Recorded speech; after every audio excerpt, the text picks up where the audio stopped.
এটা একটা ডুমুর গাছ। এই গাছটিতে কি পরিমাণ ডুমুর ধরছে রে ভাই! অসংখ্য অগণিত গাছের মধ্যে ডুমুর ধরেছে, অনেক বড় বড়। ডুমুর খেতে কিন্তু খুব মজা। আর ডুমুরগুলো খেতে, যদি খেতে পারে তাহলে অনেক উপকার হয়, কারণ এটার নামে তিন ফল। এই যে আমি ফাটতেছি, বিসমিল্লাহ।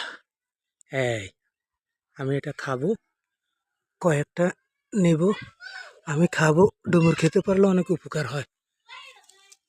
আরও আছে অগণিত, কিন্তু গাছে তো উঠতে পারবো না, কারণ পুকুরের পাড়ে এই গাছ।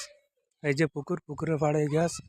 গাছে যদি এখন উঠি তাহলে রিস্ক আছে, কারণ পুকুরের পাশে মাটি নেই।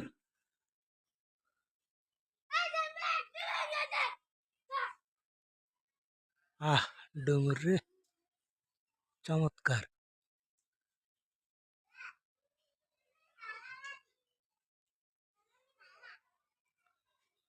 অসংখ্য ডুমুর ধরেছে, আল্লাহর একটি নিয়ামত। খেতে পারলে অনেক উপকার হয়। এই যে পুকুরের পাড়ে মাটি নেই, আমি গাছের গোড়ায় দাঁড়ায় রয়েছি।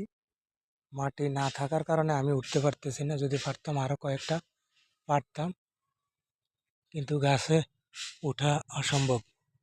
আর পাশে আছে আম গাছ, কয়েকটি আম পারলাম, কারণ সবগুলো আম পুকুরে পড়ে যাইতেছে, তাই কয়েকটা আম পারলাম। আমের ভর্তা বানিয়ে খাবো, কাঁচা কাঁচা আম। কাঁচা কাঁচা আমার ভর্তা খেতে সেই স্বাদ।